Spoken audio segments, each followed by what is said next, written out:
Let's get to these economic numbers. Yesterday, I think I was talking to Evan Lucas a short time ago, and he suggested it's not unreasonable to suggest that we are on the precipice, perhaps, of a recession after those numbers yesterday. The government, Jim Chalmers this morning, still running defence on its economic policies, say this shows that it's working. But what do you make of it all, James?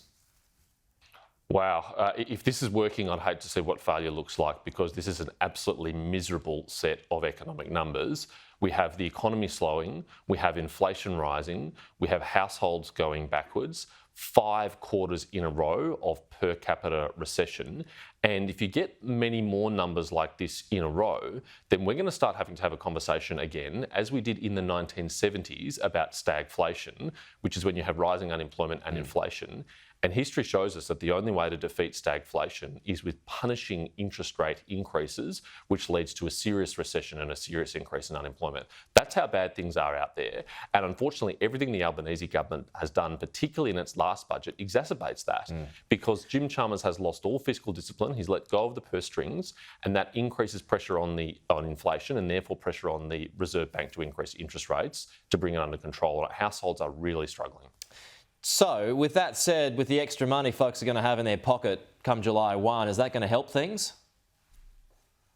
Well, we will provide some relief for individual households, but the Reserve Bank Governor appeared at Senate estimates yesterday, and she obliterated one of the centrepieces of the budget, which is Jim Chalmers' accounting trick of providing people with energy subsidies as a way of kind of artificially or mechanically reducing the inflation rate. She said the Reserve Bank will completely ignore that when considering setting interest rates, because it's completely transitory and not a permanent change. It doesn't fundamentally change anything about our energy market, which is increasing costs for households and small businesses. Right. And so Jim Chalmers' budget has fallen at the first hurdle. It hasn't even achieved the tick of approval from the Reserve Bank Governor, who's going to completely disregard it when setting interest rates and could increase interest rates. We know for sure that interest rates are going to be higher for longer than they otherwise would be because of this budget. OK. This, meanwhile, a rare unity ticket for Peter Dutton and Anthony Albanese yesterday, James, condemning the actions of the Greens. The Greens say they are not anti-Semitic, but then went on to argue for an end to military trade with Israel. Your thoughts on this?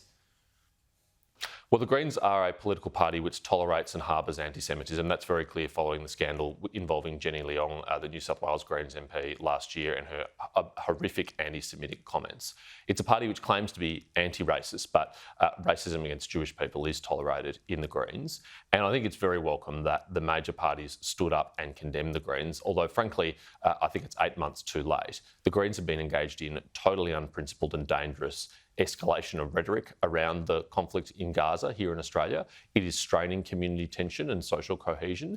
And frankly, it's taken some pretty concerning attacks on electorate offices of Labor MPs for the Prime Minister to finally call this out. But the Jewish community has been suffering for months now and calling out this, and the Prime Minister's been nowhere to be seen. We will leave it there, James. James Paterson there, the Shadow Home Affairs Minister. Appreciate it. Talk to you soon.